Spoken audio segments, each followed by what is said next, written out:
ఆయన చేతిలో అక్షరాలు అందంగా ఒదుగుతాయి. ఆయన కళానికి గులాం అంటాయి. నిజాయితీకి, కరుణా హృదయానికి, సున్నితత్వానికి, నిరాడంబరతకు నిలువెత్తు నిదర్శనమైన ఆయన వ్యక్తిత్వానికి తల వంచి దాసోహం అంటాయి.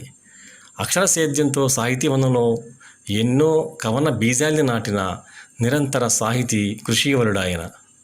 చరిత్ర పుటల్లో తనకంటూ ఒక పేజీని సృష్టించుకున్న నిత్య సాహిత్య ప్రియుడు, నిగర్వి విల్సన్ రావు కొమ్మవరపు. తాను జీవిస్తున్న సమాజం పట్ల ఒక సంవేదన, ఒక మెలకువ కాంక్ష కలిగి విస్తృతంగా కవిత్వం రాస్తూ మంచి కవిగా, మంచి మనిషిగా గౌరవాన్ని పొందిన కవి విల్సన్ రావు కొమ్మవరపు. ఆయన రచనలను పరిశీలిస్తే 2011లో న్యాయ నిర్ణేతవు నీవే అనే పుస్తకం, 2014లో రాష్ట్ర విభజన నేపథ్యంలో తెల్లారితే అనే కవితా సంపుటాల్ని తెలుగు సాహిత్యానికి అందించారు. 2017లో దేవుడు తప్పిపోయాడు అనే కవితా సంపుటి ద్వారా తెలుగు సాహితీ లోకాన్ని తన వైపు తిప్పుకొని అవార్డుల యాత్ర సాగించారు. అవార్డులే కొలమానాలు కాకపోయినా సహృదయ పాఠక లోకం సమున్నతంగా పలికిన స్వాగతం అని గుర్తుపెట్టుకుందాం. విల్సన్ రావు ఊపిరి సలపని వృత్తిలో ఉద్యోగ బాధ్యతల్ని అవలీలగా మోస్తూ నిస్వార్థ నాయకునిగా యూనియన్లో ప్రధాన పాత్ర పోషిస్తూ ప్రవృత్తిగా సాహితీ పిపాసతో నిలువెల్లా తడిసిపోయాడు. రాశికన్నా వాసి మిన్న అని నమ్మిన ఈ కవి చేతుల్లో ప్రతి కవిత ఒక రత్నమై మెరిసింది. అందుకు నిదర్శనం ఆయన దేవుడు తప్పిపోయాడు కవితా సంపుటి. ఈ కవితా సంపుటి జాతీయ స్థాయిలో 9 పురస్కారాలు తెచ్చిపెట్టింది విల్సన్ రావుకి. నిబద్ధత గల కవిత్వాన్ని ఎటూ తప్పిపోకుండా బంధించిన గొప్ప కవితా సంపుటి ఇది. మల్లెతీగతో, నవ్యాంధ్ర రచయితల సంఘంతో విల్సన్ రావుకి మంచి బాంధవ్యం ఉంది. ఈ 2 సంస్థలు నిర్వహించే సాహిత్య కార్యక్రమాలకి విల్సన్ రావు హాజరవడమే కాకుండా తన సహకారం అందించడం ఆయన గొప్ప వ్యక్తిత్వానికి నిదర్శనంగా చెప్పుకోవచ్చు. గత 8 ఏళ్లుగా నిరంతరంగా కొనసాగుతున్న మల్లెతీగ సాహిత్య పురస్కారానికి విల్సన్ రావు కవిత్వం ఎంపికైంది. భవన నిర్మాణంలో పునాదుల పాత్ర కీలకమే అయినా అవి ఏమాత్రం పైకి కనిపించనట్లే చెక్కు చెదరని స్నేహ నిర్మాణంలో వీడిపోని పరిమళాల పునాది విల్సన్ రావు కొమ్మవరపు.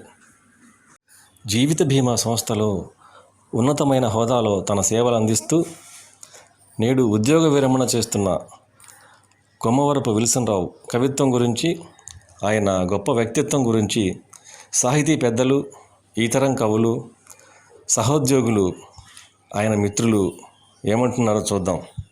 ఈ అసలు జీవితమే ఒక నిర్మాణం. ఆ నిర్మాణ కార్యక్రమంలో అత్యంత దగ్గరగా వచ్చి వాళ్ళకి తెలియదు కానీ నన్ను ఒక రకంగా ప్రభావితం చేసిన వాళ్ళు ఉన్నారు చాలామంది.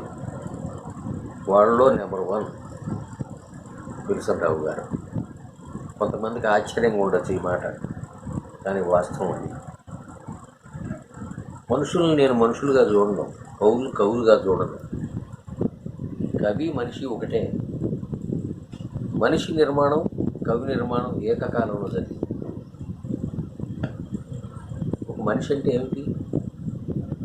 గొప్ప సహజాతంగా మమతలు ఉన్నటువంటి వ్యక్తి, ప్రేమించగల వ్యక్తి, నిజాయితీ గల వ్యక్తి, చుట్టూ ప్రపంచాన్ని లోనకి తీసుకునే వ్యక్తి, కౌగులించుకునే వ్యక్తి. బహుశా జీవితాంతం చిన్నపిల్లాడిలాగా బతకగలిగినటువంటి శక్తి కొంతమందికే ఉంటుంది. ఆ శక్తి విల్సన్ రావు గారిలో చాలా ఉంది. నాకు అత్యంత దగ్గరగా చూశాను ఆయన్ని. చాలా విషయాలు విల్సన్ రావు గారు కవిగా గొప్పడా, వ్యక్తిగా గొప్పడా అని చెప్పడం కష్టం. ఆ రెంటిని విడదీయటం కష్టం విల్సన్ రావు గారి విషయంలో. చాలామందిని విడదీయచ్చు వచ్చాం, విల్సన్ రావు గారిలో విడదీయటం కష్టం. ఇంత ప్రేమాస్పదుడైన వ్యక్తి నా జీవితంలో తట్ట స్పష్టం, నా అదృష్టం అనుకుంటున్నాను నేను. ఇంకా జీవనానందాన్ని ఎట్లా తోడుకోవాలో విల్సన్ రావు గారికి తెలుసు. చాలామందికి తెలియదు అది.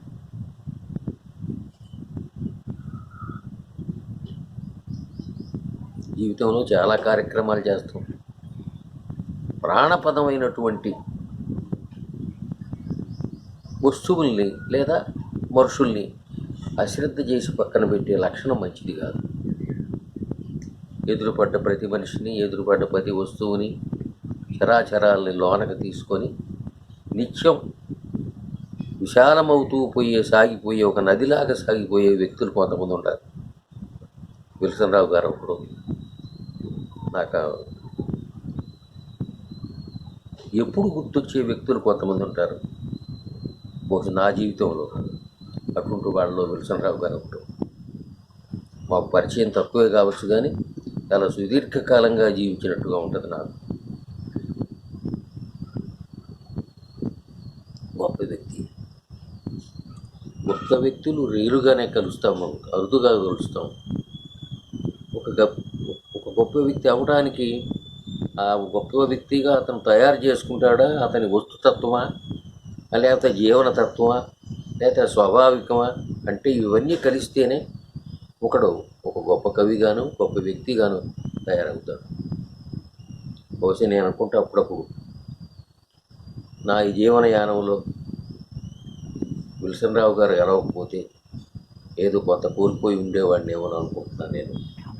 విల్సన్ రావు నాకు మంచి ఆత్మీయుడు, మంచి కవి, స్నేహశీలి, ప్రేమపాత్రుడు, ఆత్మీయతకు మారు రూపం. అతను అంటే నాకు చాలా ఇష్టం. కృషితో నాస్తి దుర్భిక్షం అనే పదానికి నిదర్శనం విల్సన్ రావు. ఎందుకంటే మేమిద్దరం బాల్య స్నేహితం. 3వ తరగతి నుంచి మేము క్లాస్మేట్స్. ఆ తర్వాత అంటే నాకు తెలిసి విల్సన్ రావు జీవితం గురించి చెప్పగలిగిన వాళ్ళలో నేను మొదటివాడిననే భావిస్తా. ఎందుకంటే వాళ్ళ తల్లిదండ్రులు, కుటుంబ సభ్యుల తర్వాత. నిజానికి వాళ్ళ ఆవిడ కంటే కూడా నేనే వాడితో పరిచయం కాబట్టి నాకున్న అనుభవం కానీ అతనితో ఉన్నటువంటి ఒక మంచి స్నేహ సంబంధం కానీ బహుశా ఎవరికి ఉండకపోవచ్చు దానికి సంబంధించి. అతను మంచి సాహితీవేత్త. అయితే సాహితీవేత్త కావడానికి ముందే ఆయన మంచి కృషి పట్టుదల కలిగిన వ్యక్తి. ఎందుకంటే నాకు తెలిసి మేమంతా కూడా మీ బాల్య మిత్రులుగా ఉన్న వాళ్ళందరూ కూడా 10th క్లాసు వాడైతే విల్సన్ రావు ఐటీఐ వరకే చదివాడు. కానీ ఆ తర్వాత పోస్ట్ గ్రాడ్యుయేషన్ అంతా కూడా ప్రైవేట్గా చదివాడు. డిగ్రీ చదివాడు, పోస్ట్ గ్రాడ్యుయేషన్ చేయడు. ఆ తర్వాత ఐటీఐ నుంచి వదిలేసి పంచాయతీ ఆఫీస్లో ఒక టైపిస్ట్గా చేరాడు. ఆ టైపిస్ట్గా చేరి దాన్ని కూడా వదిలేసి మరలా ఎల్ఐసిలో ఉద్యోగంలో చేరి ఒక డివిజనల్ స్థాయి అధికారి వరకు చేరటం అంటే సాధారణ విషయం కాదు. నమస్తే. కొమ్మవరపు విల్సన్ రావు గారి పదవీ విరమణ సందర్భంగా, ఉద్యోగ విరమణ సందర్భంగా నేను ఈ 4 మాటలు మాట్లాడడానికి అవకాశం కలగడం ఆనందంగా భావిస్తున్నాను.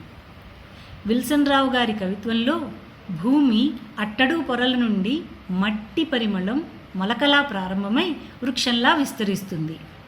రైతు నడిచొస్తుంటే మట్టి పరిమళం నడిచొస్తున్నట్టుగా ఉంటుంది. రైతు కదులుతుంటే దేశం జెండా ఊగుతున్నట్టుంటుంది.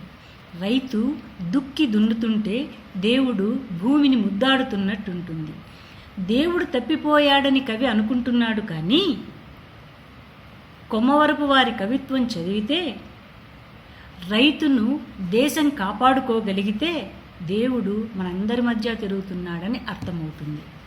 అందుకే కవి ఇలా అంటాడు, నన్ను నేనే ఈ నేలలో విత్తుకుని కొత్త జలానికి దోసిలి పడతాను అని.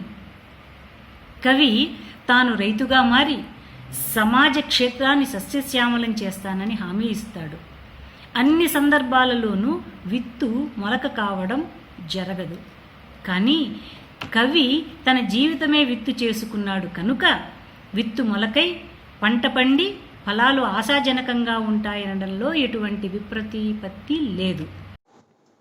Namaste. I am Vasanti, working as AO in EDMS Department, Hyderabad. I know Sri Wilson Rao sir since 4 years, but I had the privilege of working under him for the past 1 year. the greatest striking quality I found in Sir was empathy. I used to notice that he used to receive numerous calls daily, mostly people narrating their problems, and I observed how Sir used to empathetically give them a patient hearing, be it his peers or subordinates, and he would try to resolve them at the earliest by taking them to the next level. Sir, being a very calm person, I never saw him losing his cool or refusing any task that came his way or that was instructed from the higher office. He would always take it up as a challenge and give excellent results. This was a wonderful experience for us. కవిత్వం మనిషిలో మాలిన్యాన్ని కడిగేస్తుంది అనేది నా నమ్మకం. అది మనిషిలో మానవీయ సంవేదనల్ని తట్టి లేపుతుంది. చీకటి కోణాలని, బాధల్ని, కష్టాలని సహించేటువంటి ఓదార్పుని, ధైర్యాన్ని ఇస్తుంది. అలాంటి కవిత్వం రాస్తున్న వాళ్ళలో కొమ్మరపు విల్సన్ రావు గారు ఒకళ్ళు. అది మనం ఆయన కవిత్వం కనుక శ్రద్ధగా చదువుకుంటే మనకు తెలుస్తుంది ఆ విషయం. విల్సన్ రావు గారు ఎంత మృదువైన స్వభావం గలవాళ్ళో, ఎంత స్నేహశీలో ఆయనతో పరిచయం ఉన్న వాళ్ళందరికీ తెలుసు. విల్సన్ రావు గారు రాసినటువంటి దేవుడు తప్పిపోయాడు కవితా సంపుటి ఆయనలో ఇంకా మనిషి తప్పిపోలేదు అనే దానికి సాక్ష్యంగా నిలుస్తుంది. ఈ సందర్భంగా విల్సన్ రావు గారు మరింత మంచి కవిత్వం, మరింత మానవీయ కవిత్వాన్ని తెలుగు సమాజానికి అందించాలని కోరుకుంటూ ఆయనకి ఈ సందర్భంగా శుభాకాంక్షలు అందజేస్తున్నాను. హృదయారణ్యంలో పూలను పూయించి పరిమళమే జీవితంగా మార్చే మనిషి. అక్షరాలు ఇంకిన సంతోష కెరటాల్లో పచ్చని అనుభూతుల పైర్లను పండించేవాడు. దుఃఖ సముద్రాలకు సంతోష రాగాల్ని నేర్పి దానవుడిని మానవుడిగా మార్చగల కవిత్వపు తేనె పట్టు. అతడు స్నేహాభిలాషి, అతడు మెత్తటి హృదయమున్న మనిషి, అతడు అక్షరాల్ని ప్రేమించేవాడు, అతడు అక్షరాలతో మనుషుల్ని, వాళ్ల మనసుల్ని హత్తుకోగలిగినవాడు. అతడే కొమ్మవరపు విల్సన్ రావు. మిత్రుడు కొమ్మవరపు విల్సన్ రావు గారికి పదవీ విరమణ సమయాన హృదయపూర్వక శుభాకాంక్షలు తెలియజేస్తూ ఉన్నాను. సదా మీ కవిత్వం సామాజిక వ్యవసాయంలో మునిగి తేలాలని మనస్ఫూర్తిగా ఆశిస్తూ మీ కోసూరి రవికుమార్.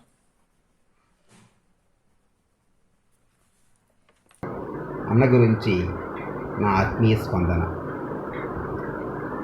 కవిత్వంలో మనిషి కోసం, మనిషి చుట్టూ విలువలతో నిండిన సమాజం కోసం నిరంతరం తపిస్తూ తన ఆలోచన వాక్యాలతో సమాజాన్ని జాగృతం చేస్తూ తెలుగు సాహితీ క్షేత్రంలో తనకంటూ ఒక గొప్ప స్థితిని నిలబెట్టుకున్న విల్సన్ రావు అన్నగారు కవిత్వం, జీవితం